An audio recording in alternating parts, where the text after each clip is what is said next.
जय हिंद। नमस्कार साथियों, कैसे हैं आप सभी लोग। उम्मीद करते हैं कि आप सभी लोग अच्छे होंगे। और साथियों, आप सभी लोग की तैयारी जो है बिल्कुल अच्छी तरीके से चल रही होगी। तो साथियों, आज की इस क्लास में हम सभी लोग जो है Bihar paramedical PM PMM exam 2026 के लिए टॉप ऐसे इंपोर्टेड और चुनिंदे प्रश्नों को देखेंगे जो कि साथियों आपके 24 मई के एग्जाम के लिए काफी ही इंपोर्टेंट है। तो आप इस क्लास को बिल्कुल अच्छी तरीके से लास्ट तक देखिएगा और इस क्लास में दिए जाने वाले इन सभी क्वेश्चनों को आप अच्छी तरीके से जरूर याद कर लीजिएगा, जिससे कि आप जो है अपने एग्जाम में सभी क्वेश्चन को आसानी तरीके से बना पाएंगे। तो चलिए क्लास को स्टार्ट करते हैं। उनसे पहले यदि आप इस चैनल पे पहली बार जुड़े हैं तो आप इस चैनल को सब्सक्राइब कर लीजिए और सब्सक्राइब करके ऑल नोटिफिकेशन को ऑल पे दबा के जुड़ जाइए, जिससे कि जब भी कोई नई क्लास हो सबसे पहले क्लास का नोटिफिकेशन आपके पास जो है पहुंच सके। तो आप इस चैनल को सब्सक्राइब कर लीजिए, साथ ही साथ आप जो है इस क्लास को भी लाइक जरूर कर लीजिएगा। तो चलिए क्लास को स्टार्ट करते हैं और देखिएगा क्वेश्चन क्या पूछा है। क्वेश्चन यहाँ पे पूछा गया है कि भोजन का ऊर्जा में परिवर्तन कोशिका के किस भाग में होता है। चलिए बताएंगे। ये सभी क्वेश्चन काफी इंपोर्टेंट और चुनिंदे क्वेश्चन हैं जो कि आपके एग्जाम में 100% आपको ये सभी क्वेश्चन पूछे जाएंगे और बताएंगे आप कि भोजन का ऊर्जा में परिवर्तन कोशिका के किस भाग में होता है। तो याद रखेंगे ये होते हैं आपके माइटोकॉन्ड्रिया में। ऑप्शन यहाँ पे डी सही जवाब है, माइटोकॉन्ड्रिया में होते हैं। चलिए अगला प्रश्न देखिएगा और प्रश्न यहाँ पे आपसे पूछा गया है। प्रश्न पूछा है आपसे कि कोशिका सिद्धांत का प्रतिपादन किसने किया। चलिए बताएंगे। तो कोशिका सिद्धांत का प्रतिपादन किसने किया। तो कोशिका सिद्धांत का जो प्रतिपादन है यहां पे किसके द्वारा किए गए। तो 2 नंबर क्वेश्चन का सही जवाब ऑप्शन यहां पे सी हो जाएंगे। चलिए अगला प्रश्न देखेंगे और 3 नंबर क्वेश्चन पूछा है कि हरगोविंद खुराना को किस खोज के लिए जो है नोबेल पुरस्कार मिला है। तो हरविंद खुराना को किस खोज के लिए नोबेल पुरस्कार मिला है। तो इनको मिले हुए हैं अनुवांशिक की कोड की खोज के लिए। ऑप्शन ए सही जवाब है। चलिए अगला प्रश्न देखिएगा। प्रश्न यहां पे है कि क्रेब्स चक्र का संबंध किससे है। तो क्रेब्स चक्र का संबंध किससे होगा। तो इनका संबंध हो जाएंगे श्वसन से। ऑप्शन यहां पे बी करेंगे सही जवाब, श्वसन से होगा। चलिए अगला प्रश्न देखेंगे। प्रश्न यहां पे है कि परागण जो है ये क्या है। तो याद रखेंगे कि परागण क्या है।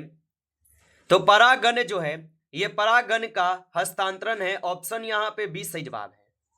चलिए अगला प्रश्न यहां पे दिया गया है और प्रश्न क्या पूछा गया है कि पादप कोशिका की बाहरी कठोर परत क्या कहलाती है। चलिए बताएंगे आप। तो पादप कोशिका की बाहरी कठोर परत क्या कहलाती है।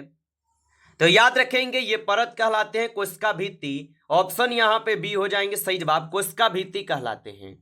चलिए अगला प्रश्न यहां पे दिए गए हैं 7वें नंबर कि रक्त का लाल रंग किसके कारण होता है।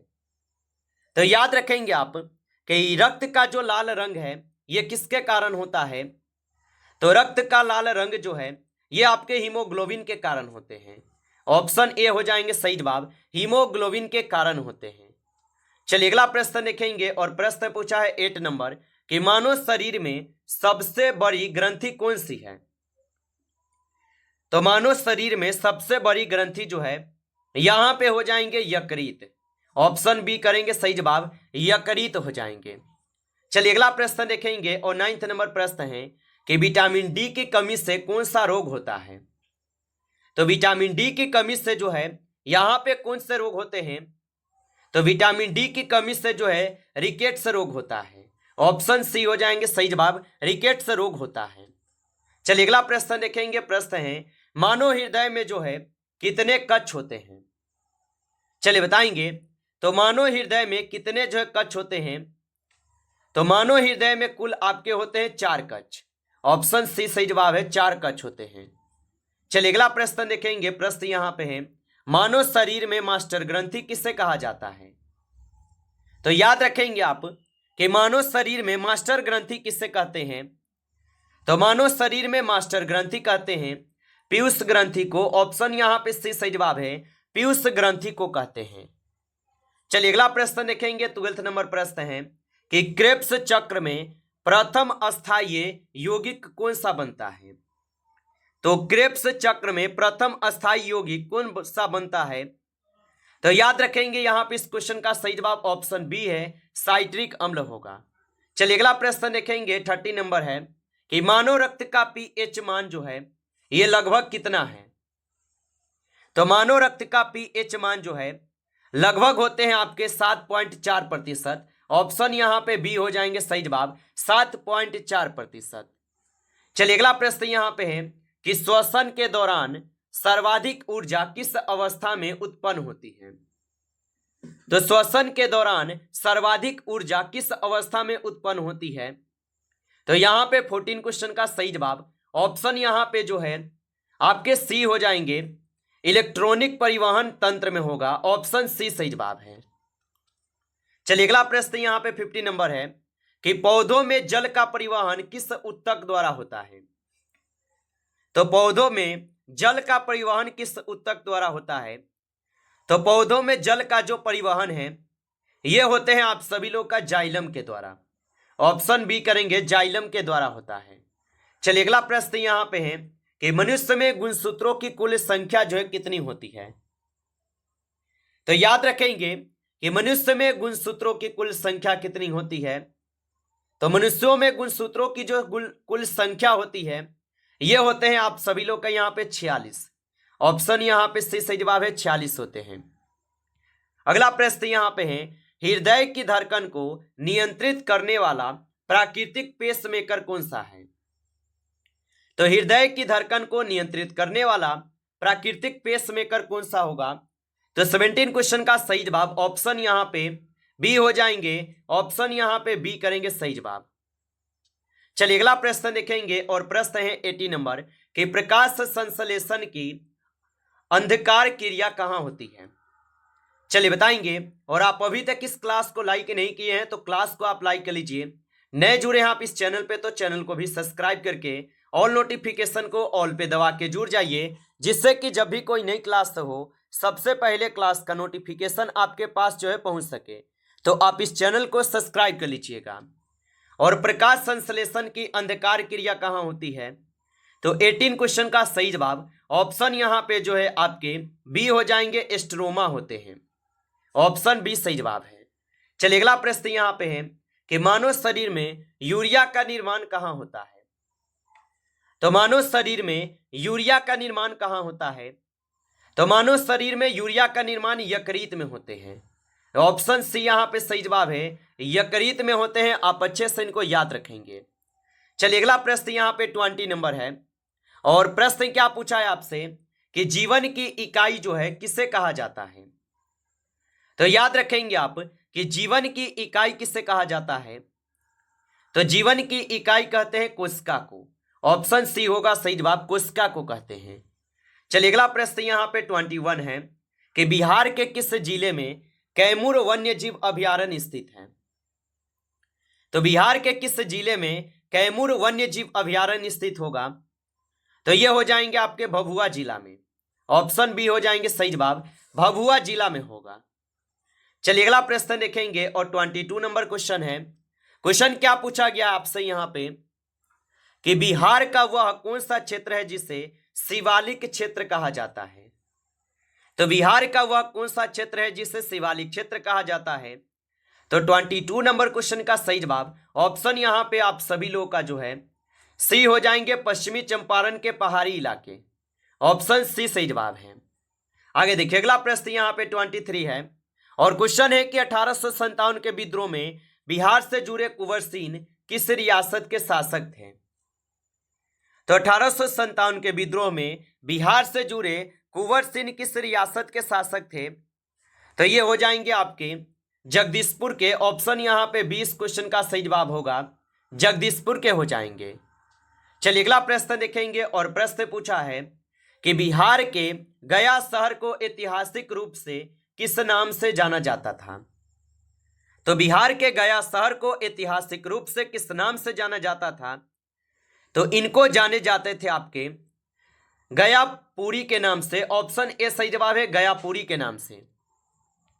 अगला प्रश्न यहाँ पे 25 नंबर है कि निम्नलिखित में से कौन सा बिहार का विश्व धरोहर स्थल नहीं है। तो निम्नलिखित में से कौन सा बिहार का विश्व धरोहर स्थल नहीं है। तो 25 क्वेश्चन का सही जवाब ऑप्शन यहाँ पे जो है आपके डी हो जाएंगे, पटना साहिब। ऑप्शन डी सही जवाब है। चलिए अगला प्रश्न यहाँ पे है कि रोहतासगढ़ किला किस शासक ने बनवाया। तो रोहतासगढ़ किला किस शासक ने बनवाया था। तो रोहतासगढ़ किला जो है शेरशाह सूरी के द्वारा बनवाए गए थे। ऑप्शन ए सही जवाब है। अगला प्रश्न यहाँ पे है कि भारतीय संविधान के किस अनुच्छेद में राष्ट्रपति पर महाभियोग की प्रक्रिया दी गई है। तो भारतीय संविधान के किस अनुच्छेद में राष्ट्रपति पर महाभियोग की प्रक्रिया दी गई है। तो 27 क्वेश्चन का यहाँ पे सही जवाब ऑप्शन आपके ए हो जाएंगे, अनुच्छेद 61 में है। ऑप्शन ए सही जवाब है, अनुच्छेद 61 में हो जाएंगे।